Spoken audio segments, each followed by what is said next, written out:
reprendre tout ça de manifestation de pouvoir personnel, c'est aussi prendre sa responsabilité dans tout ce qu'on manifeste, que ce soit de notre point de vue bon ou pas bon, parce qu'il n'y a pas cette notion bien-mal, hein. Je te rejoins sur ce que tu disais sur cette notion bien-mal. En fait, c'est vraiment côté humain terrestre. Et en fait, c'est aussi reprendre notre responsabilité aussi dans la pensée collective, dans ce qui se passe. Parce que le fait de ne pas intervenir, c'est aussi donner crédit à. Donc on est un peu tous co-créateurs aussi dans tous ces faits qui se passent autour de nous, dans tous ces faits sociétals. Même si nous, on dit je suis pas d'accord, ouais, mais qu'est-ce que tu fais concrètement pour montrer que t'es pas d'accord? Bah rien. Donc en fait, bah, on envoie à l'univers cette information que bah, si on est passif, c'est que c'est OK, c'est qu'on donne crédit à. Et qu'on laisse le pouvoir à ceux qui sont en train d'agir, y compris dans la direction qui ne nous convient pas en termes de valeur. Donc, Ouais. mais tu sais, je suis en plein débat en ce moment par rapport à ça. J'ai eu un débat interne à un moment, il y a quelques années, entre spiritualité versus matérialité, comme si c'était deux choses que j'arrivais pas à assembler. Et ça, maintenant, je prends mes décisions de la vie de tous les jours matérielle à tous les niveaux, en me connectant à mon intuition et à ma spiritualité. Donc maintenant, ça a vraiment trouvé sa place.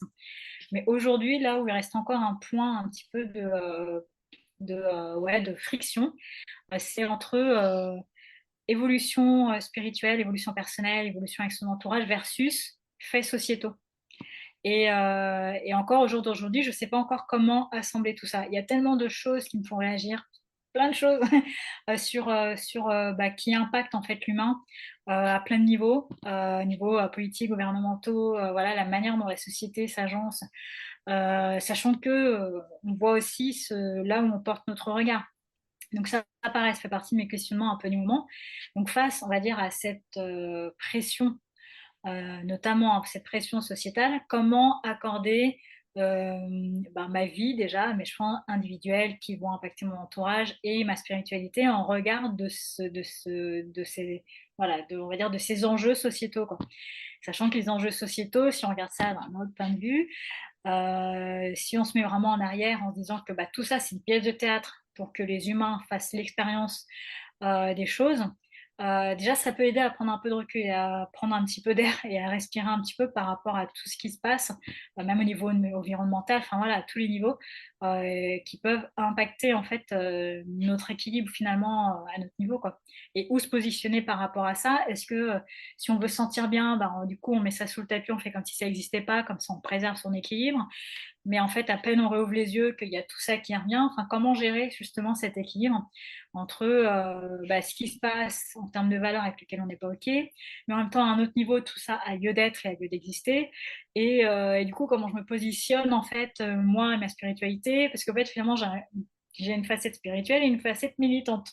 Et donc, du coup, là, je sens qu'aujourd'hui, il faut que j'arrive à trouver finalement un équilibre en fait entre tout ça et cette vision du monde terrestre d'un côté, et puis ensuite, on va dire higher self, ou en tout cas entre les deux, qui consiste à dire, bon bah voilà, tout ça c'est une pièce de théâtre, on peut respirer un petit peu sur ce qui se passe. Au final, on est tous là pour apprendre. Enfin, voilà.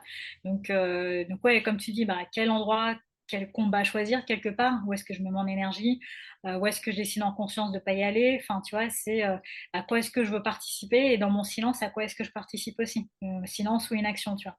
Donc ouais, le fait que tu soulèves ça, c'est drôle parce que c'est vraiment mon questionnement, ma grosse réflexion du moment de où trouver mon équilibre en fait par rapport à tout ça, quoi. Bah, je pense que tu as déjà un petit peu la réponse. Enfin, du coup, je l'ai entendu, moi.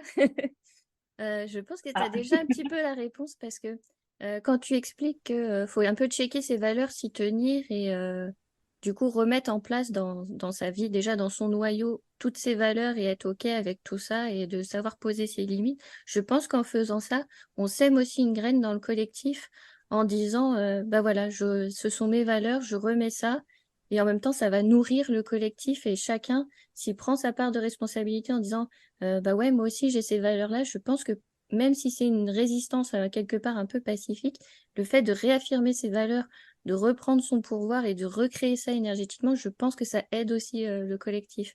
C'est ce que j'ai entendu quand ça parlait. Ouais, mais en fait, tu es en train de mettre des mots sur ouais, c'est une lecture que j'ai en ce moment et qui est en train d'évoquer exactement ça. Face à des choses en fait qui ne résonnent pas avec nous et avec lesquelles on n'est pas OK, en fait, d'un côté, il y a le lutter contre et de l'autre côté, il y a construire un nouveau monde. Et donc, je pense que j'arrive peut-être à un moment où je me dis que le lutter contre, ça nourrit finalement ce truc-là aussi, en fait, quelque part, ça donne de la force. Et puis de l'autre côté, choisir de prendre cette énergie pour l'injecter là dans quelque chose, dans ce qu'on veut créer finalement, cette notion de nouveau monde. Et donc, comme tu dis, au sein de son entourage, avec ses proches, l'injecter, le faire vivre, l'incarner, inspirer aussi, qu'on le sache ou pas. En tout cas, de permettre à l'autre de se dire: «Tiens, elle laisse l'autorie, je peux le faire en fait moi aussi, c'est OK», et que ça fasse un effet comme ça d'onde et grandissant. Et donc je pense que c'est là où je commence à arriver aujourd'hui justement de peut-être arrêter de nourrir le lutter contre et de nourrir plus et mieux encore, qu'est-ce que je veux créer? Qu'est-ce que je veux qu'il existe? Comme quand on veut plus une situation dans sa vie, je veux plus des choses comme ça, mais qu'est-ce que tu veux? Et que la personne ne sait pas. Et donc là, c'est ça, c'est du coup, de là où tu mets ton énergie, du coup, c'est dans le je ne veux plus, et finalement, tu mets pas ton énergie sur là où tu voudrais. Et donc là, je pense que voilà, là, c'est cette notion d'équilibre qui se pose parce que, voilà. Et je pense qu'il est temps effectivement de mettre cette énergie dans qu'est-ce que tu veux voir en fait émerger dans le monde, comment tu veux voir créer les choses, et comment tu contribues dans ton énergie, ta manière d'être, d'exprimer, etc., quoi. Et Ouais, je parce pense que que c'est là où j'arrive en fait en ce moment. Mm. ouais, je pense que c'est ça, c'est réaffirmer ses valeurs, parce qu'au final, quand moi aussi j'ai traversé avec ces personnalités toxiques, je réaffirmais pas mes valeurs, en fait, je me laissais bafouer, même si c'était des situations aberrantes. Et c'est vrai qu'en échangeant avec toi, comme tu disais que voilà, il fallait réaffirmer aussi ses valeurs et le dire quand c'est pas OK, parce que je ne m'autorisais pas. C'est vrai que j'ai pris conscience de ça, donc tu vois, c'est semer cette petite graine, partager aux gens de dire, bah oui, il faut oser exprimer ses valeurs. C'est pas le fait d'exprimer ses valeurs, c'est pas on va t'aimer, on va pas t'aimer. C'est pas ça qui rentre en cause. Et nous, on a tendance à agir un peu comme ça en se disant, bah ouais, mais si je dis ça, peut-être que l'autre il va pas m'aimer. En fait, on s'en fout, hein, qu'il nous aime ou pas. L'important, voilà, c'est d'être ok avec soi-même. Donc c'est s'autoriser à être soi, en fait, ce qui est c'est aussi très difficile, Mm. parce qu'on est toujours en quête en plus de soi, Ouais. donc c'est tout le travail à faire. Donc ouais, ça rejoint en fait tout ça, toutes les valeurs, réaffirmer ses valeurs, et dans des petites choses du quotidien qui au final vont nourrir tout ce collectif.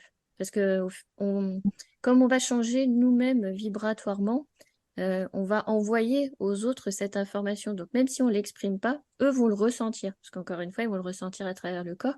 Puis ça va remuer chez eux, ils vont se retrouver dans des situations complexes où eux aussi vont trouver à Mm. réaffirme tes valeurs. T'étais pas OK, tu l'as pas dit, bim, t'as une autre situation qui va se présenter. On te demande d'affirmer ces valeurs-là. Et c'est pour ça que c'est important de privilégier le temps long.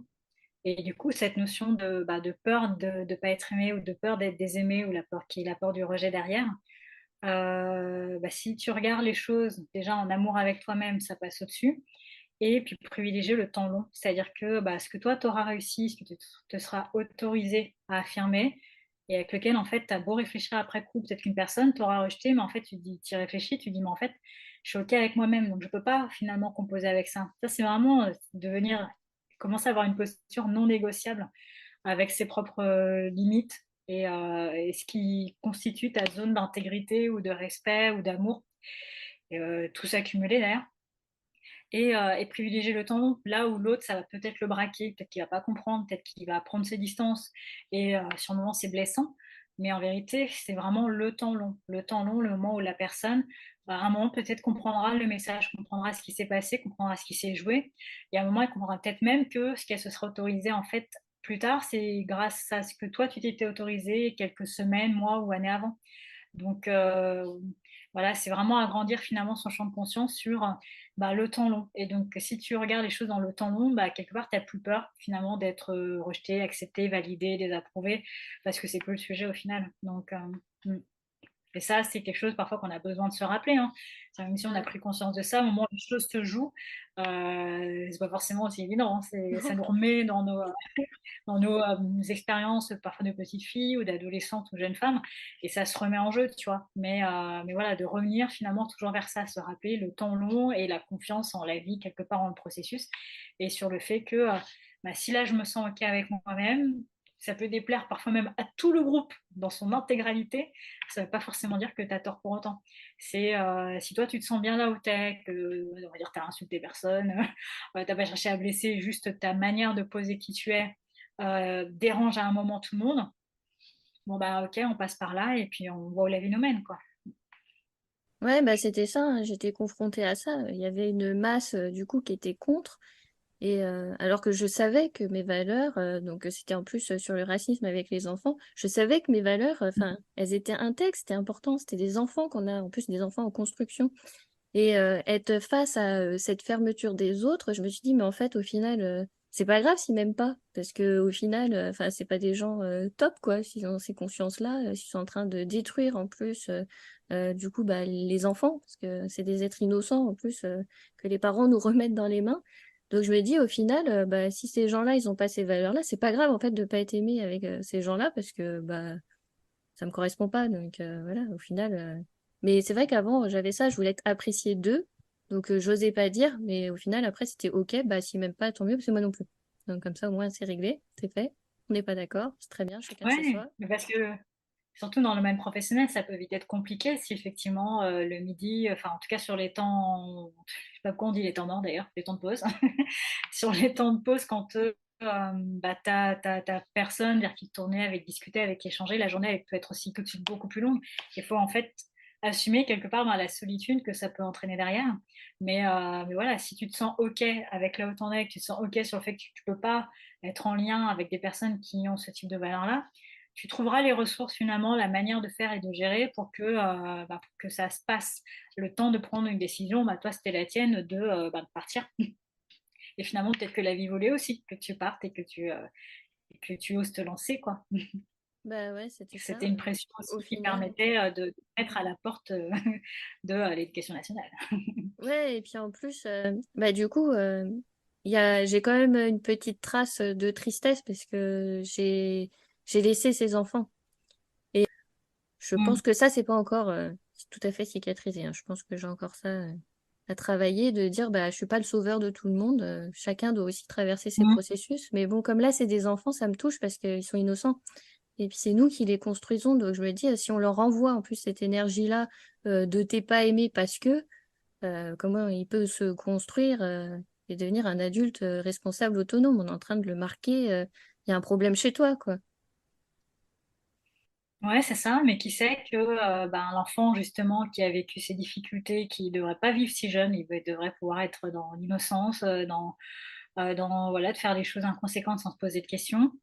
Et peut-être que celui-là, c'est le futur président de la République. Peut-être que c'est ce qui lui donnera l'énergie derrière de pouvoir monter des projets, de Ouais. ONU incroyables. Enfin, tu vois?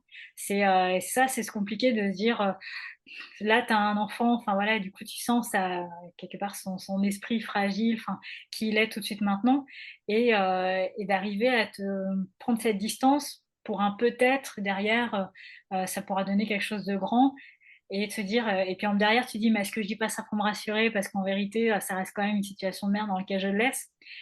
Bah, là, on est encore en train de se dire: «Voilà, c'est confiance en la vie, quoi». Confiance en la vie parce que toi aussi, tu as vécu des choses hyper compliquées, plus jeune en vérité, et pour autant, tu t'en es sorti, et pour autant, c'est ce qui te nourrit aujourd'hui, ton projet, c'est ce qui nourrit tes valeurs humaines, et ça, c'est un fait. Donc avoir confiance sur le fait que ces enfants-là ils trouveront les ressources. Ah bah, je leur Et puis souhaite. on leur envoie de l'amour, puisqu'on en est là. On Ouais, leur c'est envoie de clair. l'amour pour justement Ouais. voilà, pour les charger d'un petit bloc d'amour, dans leur cheminement, quoi. Mmh.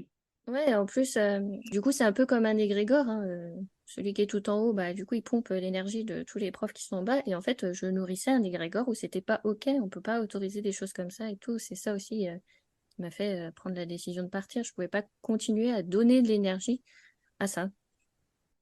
Mmh. Ouais, tu étais en train de lutter contre, avec la meilleure intention du monde, et puis, bah, là, tu as choisi de de nourrir l'espace où tu aimerais que ces enfants puissent notamment évoluer Autre chose, plus tard, ouais. quoi. Mm. Donc ça rejoint en fait ce qu'on disait, voilà, checker ses valeurs et ne plus lutter contre en essayant de changer les choses qui au final ne changeront pas, mais plutôt voilà, de mettre son énergie ailleurs pour semer des graines positives pour contrer tout ça, quoi. Mais de manière pas dans la lutte active, plutôt dans une lutte passive positive, je sais pas trop comment comment le définir. Le livre que je lis en ce moment, il nomme ça Révolution silencieuse, quoi. Voilà, Celle dont ouais, on c'est un n'entend peu pas ça. parler, mais qui pourtant est là, elle fait son chemin et nourrit en fait de proche en proche, quoi. Donc ça peut inspirer aussi à distance. Enfin, quand tu fais des soins à distance quelque part, l'inspiration elle se fait à distance, le soin se fait à distance, l'effet se fait à distance. Donc révolution silencieuse, ça me parle bien. Ouais, bah, c'est ça qu'il faut qu'on cultive, cette révolution silencieuse où on est là, on résiste quelque part à tout ce qui n'est pas dans nos valeurs. Oui, le Quoi. sujet finalement vraiment importe peu. C'est vraiment les dynamiques en jeu qui sont le vrai sujet. Donc finalement, diaboliser la personne en face, c'est se tromper de sujet. C'est parce que voilà, tant bien même, effectivement, on a un patron harceleur, un supérieur harceleur, on décide de quitter le boulot sans avoir regardé en soi ce qui nous avait fragilisé finalement et exposé à ça. Et on retourne dans la prochaine boîte et au début, ça se passe super bien. Et puis à un moment, on comprend pas ce qui se passe, ça dérape et on repart dans le même délire, quoi. Donc faut vraiment c'est compliqué de dire que d'avoir une pleine responsabilité. On n'est pas coupable, mais on a une part de responsabilité sur laquelle on peut intervenir. Et c'est vraiment là que tout se joue, quoi. Et sans s'autoflageller, sans dire qu'on est fautif de quoi que ce soit, il n'y a pas de notion de culpabilité. Juste, on a vécu une expérience, on nous met même des expériences pour qu'on puisse dépasser des blessures. Ce sont des occasions à saisir, quoi. Parce que comme tu dis, hein, la fois suivante, c'est plus fort. La fois d'après, si on n'a toujours pas regardé, c'est encore plus fort. Et la fois d'après, c'est encore plus violent. Donc, une fois qu'on commence à voir les premiers signes, on peut prendre l'opportunité d'y aller une fois que c'est soft, quand c'est doux, avant que ça devienne un petit peu plus violent, quoi. Donc, autant le faire dès le début. Dès qu'on voit les premiers signes, le prendre à bras le corps dès le début avant d'attendre que ça soit récurrent et de manière un peu moins soft. Ouais, je te rejoins dans ce que tu dis aussi de pas culpabiliser, de pas se dire c'est ma faute. Ouais, on est responsable parce qu'on nourrit ça, mais on n'est pas l'acteur de. Donc voilà, il faut faire la part des choses entre les deux. Ouais. Ouais, ça reste quand même une co-création en fait. Donc, c'est juste prendre sa part dans un système qui se fait à 2, 3, 10, 20, 100.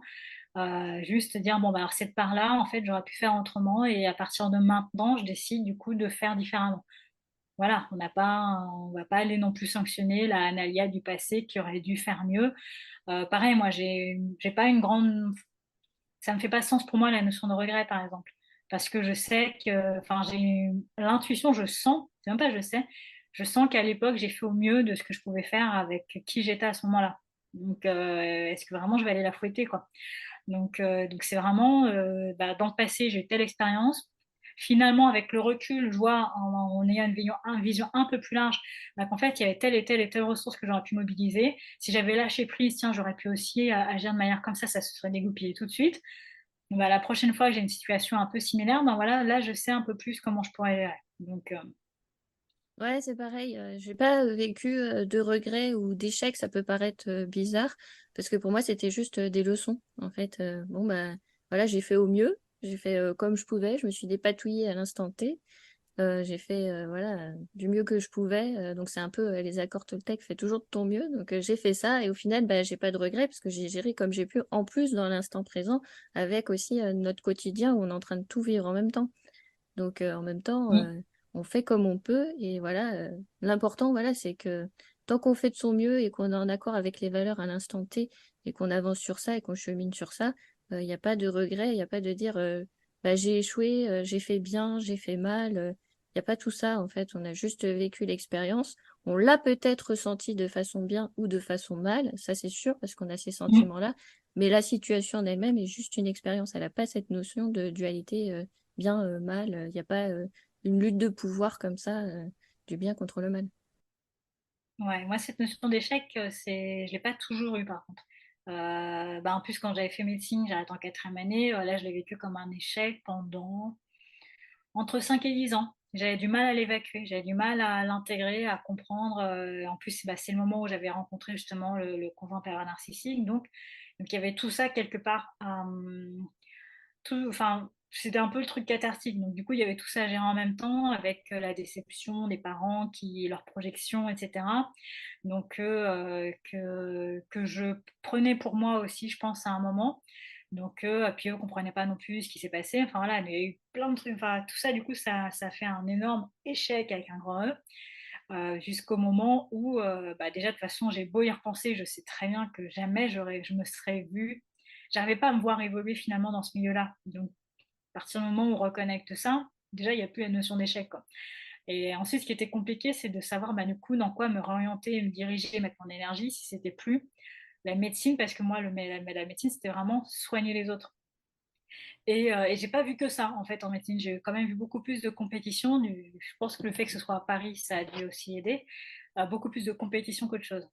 Donc, avec des gens aussi qui étaient passionnés par la médecine, mais il y avait aussi ce côté vraiment compétitif qui, moi, m'a complètement scié dans mon énergie.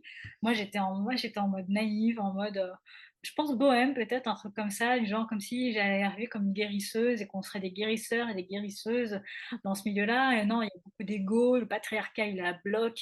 Donc, voilà, donc là, j'ai pas pu lutter contre parce qu'en plus, il y a cette relation à côté qui a porté atteinte à mon identité.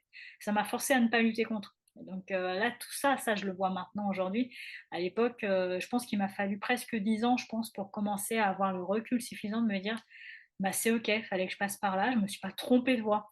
Il fallait que je vive cette expérience-là pour en être là aujourd'hui. Et voilà. Et puis en fait, ça continue de faire sens au fur et à mesure des choix que je fais dans ma vie actuelle, quoi. Bah ouais, parce qu'au final, tu continues à accompagner l'humain. Bon, c'était ça qui me nourrissait, c'était ça ma valeur de base. Et puis c'est là où je suis en fait aujourd'hui. Enfin, je fais quelques détours avant de, avant d'y être. Bah, en Et fait, là, j'ai senti. au lieu de partir sur la médecine voilà, conventionnelle, allopathique, toi, tu es une guérisseuse de l'âme. Tu vas voir le petit truc qui va pas, tu vas te dire, tiens, regarde, c'est par là. Ah oui, et voilà, c'est fait. J'aime bien l'intituler. Je vais me le mettre dans mes cellules, guérisseuse de l'âme. C'est marrant parce qu'à la fois, je trouve que c'est un terme qui est trop, et en même temps, bizarrement, quand je me dis en tête, ça me parle, tu vois. Donc, Bah, ça bon, fait sens, en fait. on va ouais, juste accepter et laisser faire son chemin complètement. Et parce que depuis toute petite, je me dis, je veux accompagner l'autre. Donc, je ne savais pas comment. Après, on m'a dit médecine. Ok, médecine, je m'en sors bien dans les études. Allez, on va faire médecine. Puis à l'époque, évidemment, enfin, jamais à cette époque-là, je serais partie dans quelque chose de non conventionnel, en fait. J'avais besoin de la convention, du cadre, etc. J'avais besoin que les études soient longues, de travailler le plus tard possible, avant d'être dans le vrai milieu du travail. Enfin, que je freinais en fait au maximum. Mais qu'en même temps, il me donnait un statut social. Enfin voilà, plein de choses finalement qui ne m'appartenaient pas. Donc voilà, le temps derrière d'évacuer tout ce qui ne m'appartenait pas. Euh, et puis mes parents, eux, qui fassent aussi, eux, le chemin de leur côté. Mais entre eux et eux-mêmes. Et ça a été compliqué aussi. Donc, ce qui me demandait des réponses que moi, je n'avais pas encore. Mais il fallait quand même qu'ils fassent leur chemin, même sans cette réponse, en fait. Donc voilà. Donc là, je pense qu'aujourd'hui, ils sont apaisés. Mais ça a mis du temps. Je pense que c'est plutôt récent, leur apaisement. Moi, ça commence à faire déjà un petit moment, quoi.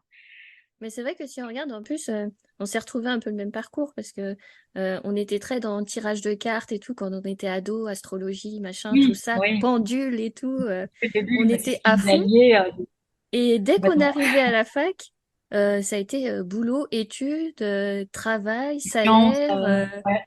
convention, grimper dans la hiérarchie, statut social. Et puis après, bah, on a tout foutu en l'air pour autre chose, pour se révéler. C'est marrant, hein. Complètement.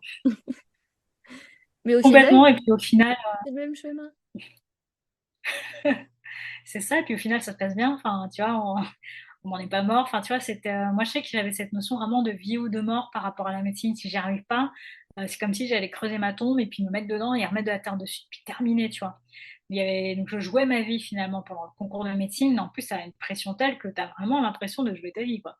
Et c'est pour ça qu'il y a des événements dramatiques, il y a des étudiants qui se suicident parce que tu as on te met quelque part aussi dans cet état d'esprit. C'est comme ça que je le vivais. Donc quand j'ai arrêté médecine, il a fallu que je re-questionne aussi cette notion de vie ou de mort et d'arrêter d'être en mode survie aussi, moi, dans ma vie et bref, enfin, finalement faire un reset total finalement de là où j'en étais, de tout ce qui m'avait fait avancer jusque-là. Je pouvais plus avancer avec ça, en fait, Ouais, bah en plus, c'est un peu l'illusion sociétale qu'on met en place, et notamment chez l'éducation complètement. nationale. Je suis désolée hein, de cracher sur notre éducation nationale, hein, mais bon, il faut dire ce qu'il y est. Hein. Maintenant que j'y suis plus, je peux parler, parce qu'avant, je ne pouvais pas. Mais c'est vrai que Fini le droit de réserve. c'est un petit peu ce qu'on inculque. Parce qu'au final, ce qu'on veut pas, c'est pas des êtres libres pensants dans le système actuel, c'est pour formater des gens productifs. Il faut dire ce qui est. Hein, Les consommateurs, c'est c'est ça. exactement Producteurs, ça. consommateurs. Et en plus, on s'imagine qu'il y a un système, que des évaluations comme ça possibles. Et puis, bah, tous ces enfants Mmh. qui sont pas dans le cadre, bah, du coup, on va mettre comme quoi c'est des enfants qui ont besoin d'être personnalisés, qui sont un peu voilà, marginaux. En gros, on va falloir un petit peu les aider pour les remettre dans le cadre. On n'envisage pas que c'est le cadre qui va pas, en fait, actuellement. Oui, exactement, C'est ça. exactement. C'est les enfants qui vont pas parce qu'ils sont pas dans le cadre. On n'envisage pas l'inverse. Ouais, On n'envisage pas de bouger le cadre. Donc il y avait ça aussi, mais ça, ouais, du coup, bah voilà, après, nous, quand on grandit, bah forcément, on est inculqué dès tout petit avec l'école à ce système de compétition, de comparaison, pour être totalement. productif, tout ça. Donc c'est pas étonnant. La dernière chose qu'on nous apprend à l'école, c'est la collaboration. Donc et puis tout d'un coup, on arrive dans le milieu de l'entreprise et on doit travailler en équipe. Alors que jusque-là, on devait tous, être meilleurs les uns que les autres, tu vois? Et c'est peut-être pour ça aussi que le système de l'IEF, de l'enseignement en famille, trouve de plus en plus d'adeptes, en fait, justement pour pouvoir, s'autoriser à créer un cadre différent, mais aussi les écoles, on va dire alternatives, au système Montessori et cetera, pour celles qui sont vraiment dans cette philosophie qui, bah, justement, où l'énergie est mise justement pour pouvoir créer un cadre différent et d'arrêter de lutter contre.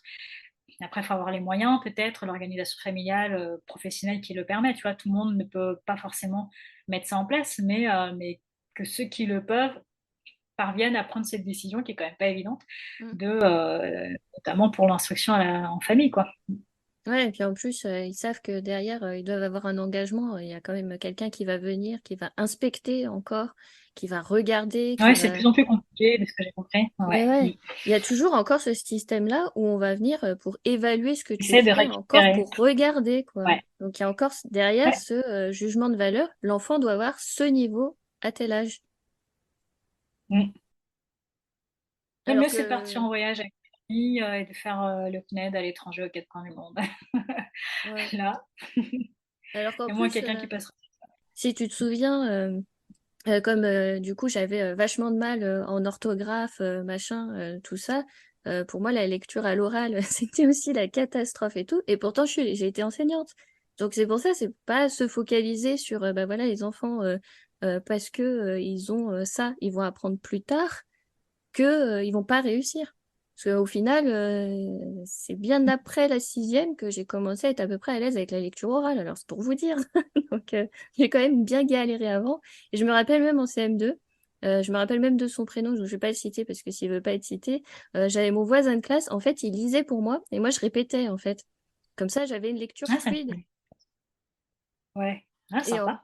et en fait, je sais même pas comment ce Collaboration. processus, je sais même pas comment ce processus en plus s'est mis en place. Je me rappelle juste de cette scène où il était là, il faisait blablabla, et moi je faisais blablabla, je répétais, je ne savais absolument pas ce que je disais, parce que c'était une catastrophe, j'hachais les mots, enfin c'était la totale quoi. Donc au final, on s'en sort, hein, oui, hein, je suis toujours là. Ouais, bien sûr, complètement. Donc Bah, comme dans tout prévu. ça, on est parti vraiment sur un autre sujet. Donc, on voit un petit peu bah, ce que ça donne. Comme je vous avais dit, je ne prépare pas mon texte quand je pars sur un sujet. Je me laisse traverser par le flot. Et c'est cool parce que tu m'as rejoint dans cette énergie-là où, bah, au final, c'est pas grave. On avait un sujet, on s'est éloigné. On s'est pas dit non, stop, il faut pas parler de ça. On reste sur le sujet, non, stop. On s'est pas mis ces limites-là. Et au final, Non, bah, non. c'est cool. Ça s'est déroulé comme ça devait se dérouler, quoi. Oui, c'est ça. Au final, on a parlé de l'expérience d'âme à travers l'incarnation et à travers nous, ce qu'on a fait d'expérience en fait dans notre incarnation. Et effectivement, si on revient sur la notion de multidimensionnalité, ce qu'on avait évoqué tout à l'heure, c'était le fait qu'on pouvait éventuellement recevoir de l'information, bah, je suppose en général inconsciente en tout cas, de ce qu'un autre esprit ou une autre incarnation a pris conscience, a réussi à, quelque part, à résoudre. Je sais pas, est-ce qu'on parle de karma ou des choses comme ça, ou donc dans sa vie, il a réussi à résoudre en fait finalement une problématique transgénérationnelle. Pour moi, les deux se rejoignent, tout ce qui est karma et transgénérationnel, ça se rejoint. Et la problématique de sa famille rejoint la problématique karmique. Donc, si on règle l'un, on règle l'autre aussi. Et, euh, et donc, du coup, ouais, en général, effectivement, bah, on n'a pas conscience en fait d'une résolution qui nous permet d'avancer. Mais voilà, moi, je sais juste que dans mon expérience de vie, j'ai eu des occasions de connecter des vies antérieures. La première fois, c'était accompagné avec un hypnothérapeute qui faisait l'hypnose spirituelle sur Brest. Et curieusement, un an après, j'ai rencontré mon conjoint sur Brest. Donc, il y avait un truc par rapport à cette ville à ce moment-là.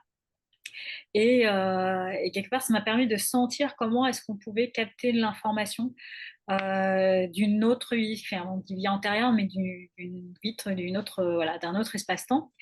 Et, euh, et comme les choses sont justes, voilà, l'univers, etc., là où ça nous emmène, c'est là où on a besoin, c'est la vie où on a besoin de recevoir de l'information pour permettre la résolution de problématiques qu'on a actuellement dans nos vies. Voilà, donc on va pas forcément connecter une vie de grande pharaon ou voilà, des choses comme ça très socialement valorisant. C'est plutôt aller connecter finalement là où on peut avoir des éléments de réponse qui peuvent nous permettre d'avancer ensuite dans notre vie. Donc moi, ça m'a permis de connecter une vie à Montréal, une vie aux États-Unis, juste avant la construction des chemins de fer, dans une famille donc de fermiers agriculteurs. Et il y avait donc ces deux vies-là. Et la troisième, ah, c'est marrant. Finalement, quand il y a un truc qu'on oublie, c'est qu'il y a quelque chose à aller rechercher derrière. Et Montréal, c'était la dernière. Et à l'époque, en fait, Montréal, je connaissais Tahiti. Je savais pas qu'il y avait cette petite île-là un peu en forme d'oiseau, de papillon, en fait, juste à côté. Et c'est après, en fait, la séance où, quelque part, en me reconnectant avec ce moment, quelque part où j'étais connectée, où j'ai eu l'information, j'ai entendu comme une île sœur, île jumelle, île sœur au large de Tahiti. Et je voyais le globe terrestre se mettre comme ça, me montrer Tahiti et me montrer un trait comme ça qui faisait au large de Tahiti. Je suis ok, on va regarder. Et je regarde la carte et je vois, mais c'était millimétrique, quoi. Je regarde, tac, je vois Tahiti, au large de Papeete, l'île et Moorea. Et là, je fais, mais non. Déjà, il y a une île qui existe, qui est dans la même configuration que je l'avais décrit. Et donc, du coup, j'avais connecté un jeune homme, en fait, qui était chef d'une tribu ou communauté. Et donc, en fait, ce que j'ai capté, en fait, de sa part, c'était la force, en fait, qu'il avait, la force, des valeurs fortes, très ancrées, avec lesquelles il ne dérogeait pas, qui pouvaient peut-être aussi être un peu rigides, mais qui accompagnaient et qui permettaient, en fait, de protéger, en fait, sa communauté. Donc, et dans cette vie-là, en fait, il avait perdu sa femme qui était morte en couche. Donc, il y avait tout un truc comme ça. Et donc là, j'avais été accompagnée, donc en hypnose, à pouvoir connecter comme ça ces deux, trois vies. Et après, en fait, comme si je sentais le chemin et qu'à un moment, parfois, je sens qu'il y a une vie qui m'appelle, un truc où je sens que je commence à avoir des gestuelles qui sont pas les miennes. C'est vraiment ça, ça passe par le corps encore. Je sens des gestuelles qui sont pas les miennes et je fais, ah, c'est bizarre. Et j'ai des pensées en boucle, pareil, sur des sujets qui, moi, m'importent absolument pas. Et ça arrive pas souvent, mais du coup, je sens qu'il y a comme un truc d'une autre vie qui m'appelle en fait à connecter. Et c'est arrivé cette fois-là hors session d'hypnose, c'est arrivé une fois. Et en plus derrière, j'ai carrément pu dérouler la vie de la personne dont j'ignorais totalement l'existence. Et jusqu'à aujourd'hui, cette vie-là m'accompagne. Je pense jusqu'à un moment où on pourra quelque part reséparer nos routes, quoi. Donc voilà, et donc ça, c'est des choses qu'on peut connecter. Moi, mon conjoint, il a toujours fait des rêves, il a toujours su que c'était d'autres vies. Donc lui, carrément, c'est comme s'il avait jamais perdu trop la mémoire, en fait. Donc du coup, il a l'information, bah là, il y a une vie où j'avais 5 ans, là, il y a une vie où machin. Là. Pour lui, voilà, il a le tableau comme ça, quoi. Trop facilement. Hyper jalouse. Et donc voilà, donc ça c'est des choses, si on prend vraiment l'information et qu'on a confiance dans le fait que si on a l'information, c'est qu'il y a une bonne raison, ben on peut capter des éléments qui peuvent nous permettre d'avancer, de dépasser des blocages ou des barrières ou des freins. Et donc bah là, la multidimensionnalité, si on s'en sert comme outil, comme moyen de gagner encore de l'expérience et de l'information, ça peut être super riche, quoi. C'est pour ça qu'à un moment, je m'étais posé la question de me former à l'hypnose spirituelle, d'ailleurs, parce que j'avais trouvé ça tellement incroyable et je trouve ça hyper fascinant en plus comme sujet. Et puis bah, finalement, là, je le sens plus. C'est juste faire moi mon chemin avec ça, mais pas forcément me former dedans pour vraiment accompagner les gens dessus de manière ouais, spécifique, quoi. Ouais, bah moi aussi, il me semble quand j'avais fait l'expérience d'autres vies, c'était aussi en accompagnement en méditation guidée. Donc pareil, il me semble que j'avais connecté à ça et je me rappelle que je t'en avais parlé et que tu m'avais expliqué que tu l'avais fait toi aussi par toi-même et du coup j'avais testé. Donc j'avais tenté Mm. l'expérience avant de m'endormir, de me dire bah là pendant mon rêve je veux connecter un autre moi d'une autre temporalité ou d'une autre dimension. J'avais laissé la porte ouverte, je voulais juste me connecter à un autre moi ailleurs. Et donc je me suis retrouvée à me connecter à un autre moi. Euh, on va dire dans la même temporalité, mais dans un univers parallèle, où du coup il D'accord. y avait des êtres qui normalement ne devaient pas être là, parce qu'il y avait des elfes à la peau violette. Donc techniquement, ça n'existe pas dans notre dimension. Pour eux, c'était tout à fait normal. Et quand j'ai connecté en plus à elle, donc c'était une guerrière, une femme guerrière. Enfin, du coup, elle est devenue guerrière. Elle a osé prendre ce pouvoir parce qu'elle a reçu Mm. une information que j'avais eue dans cette vie. Elle savait qu'est-ce qu'elle allait D'accord. faire de cette information et elle s'est servie de cette énergie pour prendre le pouvoir et changer le monde et construire. Et c'est très drôle parce que du coup, elle avait un peu un ego démesuré, l'orgueil, mais je vois que j'ai aussi ça. J'ai cet ego, ouais, c'est moi que voilà. Donc j'ai trouvé ça super drôle parce que dans ses traits, je me retrouvais. J'étais exactement en fait Mm. pareil qu'elle, même si là je suis plus tempérée, plus modérée, j'ai ce côté-là. Donc c'était très drôle de voir que ces traits de ma personnalité sont aussi chez elle. Ouais. Et ce qui était Et encore c'est plus marrant, probablement des traits qui sont, que vous avez à travailler toutes les deux, ensemble. en fait, et Ouais. à dégoupiller ouais, ensemble, carrément. Ouais. Mm. Ah ouais, parce qu'en plus là, alors du coup, elle a été obligée de se rebeller contre son père et de l'assassiner en plus. Donc c'est un peu tragique hein, quand on regarde ça comme ça. Et en même temps, ça avait une suite logique au fait que moi, j'avais aussi perdu mon père dans cette vie-là. On s'est retrouvés un peu au même stade, quoi. Donc, je n'ai pas assassiné mon père, Mm. hein, je précise avant que les gens fassent l'amalgame. Précisé. Je précise, hein, mais du coup, voilà, on s'est retrouvés en fait, à cette perte de ce référent paternel pour s'émanciper. C'était un petit peu ça, comme si que moi, dans ma Ouais. vie, le fait d'avoir perdu mon père si jeune, ça m'a permis aussi de me construire. À la fois, ça a été difficile, mais ça a permis de me construire. Et elle, c'est comme si que, bah, elle avait besoin de ça pour pouvoir se construire aussi. Et Mm. elle portait du coup un casque. Et alors, c'est super drôle, c'est quand je me suis réveillée, mes cheveux étaient exactement dans la forme du casque, quoi. J'avais l'impression que... Et quand je me suis regardée dans le miroir, j'avais l'impression de la voir elle, de voir son visage se superposer à moi. Mes traits sont les siens. Alors qu'on se ressemble pas, mais mes traits sont les siens. Enfin, c'était très...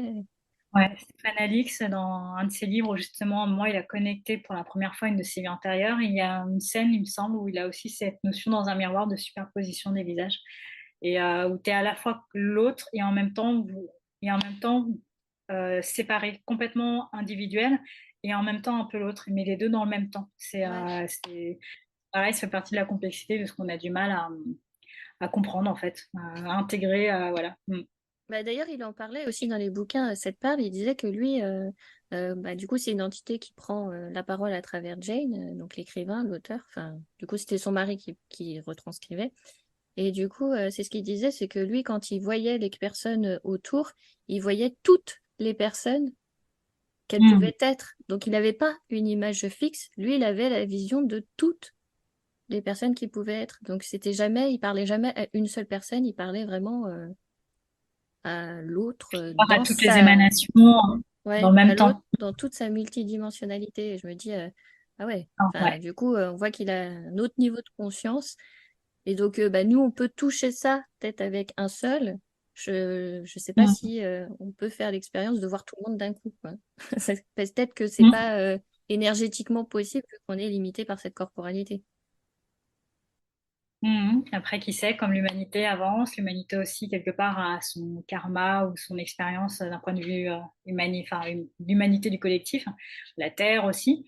Donc, qui sait, à un moment, peut-être qu'on aura un troisième œil qui va s'ouvrir tellement qu'on aura tout d'un coup l'info qu'on n'aurait jamais eu jusque-là du fait d'avoir évolué collectivement. Donc, qui sait. Tout est Là, on possible. voit des choses qui se mettent en place au niveau de l'ouverture, de spiritualité, de l'ouverture juste déjà sur ces sujets-là qu'il n'y avait pas à l'époque, hein. À l'époque, toi et moi, on faisait notre petit truc en cachette et puis c'était tabou, quoi. Donc, Ouais, je pense pas qu'on aurait enfin, pu toi, partir. tu avais une famille Ouais, qui était plus exactement. ouverte sur ce sujet. Ouais, mais en tout Mais cas, malgré ça, en dehors de la sphère familiale, voilà, quoi. ouais, non, à l'école, on n'aurait pas pu faire ça. On passait déjà pour des illuminés. Donc là, Ouais, c'est ça. des extraterrestres, quoi. Parce que je me rappelle, hein, ils nous demandaient si on fumait des pétards, des trucs comme ça, tellement que. Donc vous voyez un petit peu ce que ça donne nos conversations, là. Vous voyez, on part sur un fil avec plein de choses, mais ça donnait déjà ça à l'époque. Donc les gens, ils disaient, Voilà, ça a elles pu arrivent à rater. suivre. Elles arrivent à suivre. Bah oui, C'est ça, c'est une suite logique. Si vous ne voyez pas la suite logique, elle y est pourtant, non? c'est évident. Bah, je pense qu'on va s'arrêter là, on va conclure, parce que sinon on pourrait encore continuer des heures et des heures et des heures. Une fois qu'on est lancé, on ne s'arrête plus. Merci beaucoup pour ta participation qui était vraiment très riche. Bah, gratitude à toi. Merci, merci. Alors, merci à toi pour ce moment. Je savais que ce serait un super moment à tous les niveaux, parce que finalement, on a beaucoup parlé en enregistré, on a aussi beaucoup parlé hors caméra. Donc, au final, Aussi, vous n'avez donc, pas tout le le off. temps, ouais, et le temps est passé comme ça. Et voilà, de toute façon, ça a toujours fonctionné comme ça entre nous. Et puis, c'est sur des sujets qui nous passionnent toutes les deux, avec l'ouverture d'esprit qu'on a, enfin voilà, de partager des ressentis en fonction de là où on en est, tu vois. Donc, c'était prévu que ça soit super riche. Et donc, je suis vraiment hyper, hyper contente de notre échange, quoi. Bah ouais, en plus, je pense qu'on a bifurqué parce qu'on avait aussi besoin d'entendre certains sujets et, euh, et de les partager et de faire un écho. Je pense que c'est pour ça que ça s'est filé comme ça et qu'on est parti sur autre Hmm. chose que la multidimensionnelle. Et parfois, c'est ce que Comme je tu dis, on dis, a suivi le flow. parfois aussi, c'est ce que je dis, j'ai besoin aussi de moi entendre mes propres podcasts de qu'est-ce que je dis parce qu'en fait, je m'apporte de l'information que j'ai pas forcément Hmm. conscientisée quand j'ai parlé. Oui. Ouais, bah, parfois, j'ai ce problème-là, c'est que je me rappelle plus de ce que j'ai dit. Donc, quand je réécoute, je suis là, waouh, ah ouais, d'accord, mais ça vient d'où ça? Enfin, C'est après, je ça. suis là, mais ça vient pas de moi. Ça fait sens avec moi, avec qui je suis, mais de dire les choses comme ça, il y a un moment où voilà, tu sens que tu es dans un truc et puis ouais, comme tu dis, finalement, l'intérêt de se réécouter. Et c'est même pas de l'ego, c'est qu'en fait, il y a des choses parfois où tu t'es laissé porter et ça te permet de prendre le temps d'intégrer l'info après coup, quoi. Et de se rendre compte aussi, là, je m'en suis rendu compte avec le parcours chamanique où j'avais préparé en fait mes podcasts de juillet-août pendant mai-juin. Donc, ils étaient déjà tous faits, ils étaient déjà tous programmés parce que je savais que j'aurais pas le temps. Et au final, tout ce que j'ai travaillé, c'était exactement ce que j'ai fait travailler aux gens dans les podcasts. Et je me dis, c'est énorme en fait, c'était déjà là. Et c'est comme si que je savais pas que j'étais en train d'apprendre ce que je sais déjà. C'était très bizarre. En fait, c'était juste de mettre de la Ouais, conscience sur ça, quoi. Donc voilà. synchronicité, c'est Donc toujours on va. assez surprenant. Donc Ça fait cette magie qui rappelle, en fait, au moment où tu as la synchronicité, tu es là, mais waouh, ça rappelle que tu n'as pas la main sur tout et qu'en fait, autant tu es responsable de ce qui t'appartient, autant tu n'as pas la main sur tout. Et voilà, de créer avec ça, dans ouais, le flow, quoi, suivre le flow. Et donc, du coup, d'être ouvert à suivre le flow et à partir de là, il peut se passer des choses vraiment surprenantes. Et je crois qu'il y a un truc de synchronicité avec Seb, maintenant, on partage ça. Non, mais tu te rends compte que là, c'était impossible qu'il y ait ça, comme quand tu dis tout à l'heure, tu pouvais pas être à Lyon en moins de 5 ans sans avoir les enfants, mari, conjoint, rapprochement professionnel, etc. Ça s'est fait. Et au moment où tu es là, non, mais ça, c'était pas possible et on l'a eu. Mais tu prends un temps, tu prends le temps de te poser et de te dire, on a eu ça, c'était pas possible. Si on avait pensé le truc, la manière dont ça fonctionne, le système, c'était pas possible et pour autant ça s'est fait, quoi. ouais, et en Il faut plus, prendre le temps, tu vois, de jouir avec de ça, quoi. pas beaucoup de points, j'étais passée devant un gars où ça faisait 5 ans qu'il attend pour rapprochement de conjoint. plus, ouais. C'est En plus, il y en a un impossible. autre qui a fait la même demande et ouais. Normalement, c'est impossible. Je pouvais pas. Donc, L'univers est plus fort c'est que ouf. toi. Bah ouais, je sais. Et du coup, on a encore à travailler la manifestation et tout ça, même si on est déjà dans Ouais. le développement personnel, même si on a déjà avancé, bah, on a toujours des points à fignoler, à affiner. Et en fait, le chemin s'arrête jamais. Donc, c'est pour ça, je le dis aux gens qui veulent se former, ils peuvent s'arrêter. Mais il faut penser que quand on s'arrête, c'est un peu triste parce que tout s'arrête. Et du coup, on se dit, bah, avoir fait tout ça pour rien, c'est quand même un peu, je sais pas comment le dire, mais c'est un peu dommage. Dommage de gâcher tout ce travail entrepris en se disant, bah là, je Mm. m'arrête. Mais en même temps, c'est OK, c'est l'expérience de la personne. Mais à chaque fois, on se dit, c'est dommage, ça ferme tout, tout ce qui peut venir après. On- Enfin, ça peut revenir d'ailleurs plus tard, hein, chaque fois. Ouais, c'est ça, se donner C'est pas... l'opportunité en tout cas si possible, de vivre le truc jusqu'au bout, même si à un moment on a des doutes, bah, de faire confiance encore au-dessus, de se dire bon ben, on verra où ça m'amène. Et puis en fonctionnant ensuite, ben, de choisir après la prochaine direction, quoi. Mais ouais, il y a des fois, tu rentres dans un truc, tu sais pourquoi tu y es, tu l'as choisi, puis en cours de route, parfois tu perds le sens. Et en fait, ça fait partie de l'aventure du truc, quoi. Donc c'est déstabilisant, c'est hyper inconfortable, mais vraiment, c'est hyper nécessaire. La confusion, c'est le signe qu'il y a des choses qui sont en train de se mettre à jour Mm. et nécessaire du coup pour l'étape d'après, quoi. Ouais. Donc voilà. Bah, en tout cas, merci pour ce super moment. Bah, merci à toi. Peut-être à refaire, hein, on verra si le flow nous appelle. Donc, C'est ça. je vais peut-être le diviser du coup en deux épisodes. On verra comment je ferai le montage. Donc, je ne suis pas une professionnelle du montage. Ça sera mon premier montage. Donc, voilà, soyez indulgents. Merci. Bah, encore merci. Et puis, bah, à la prochaine, quoi. Voilà, à la prochaine. Ciao, ciao. Salut! Ciao!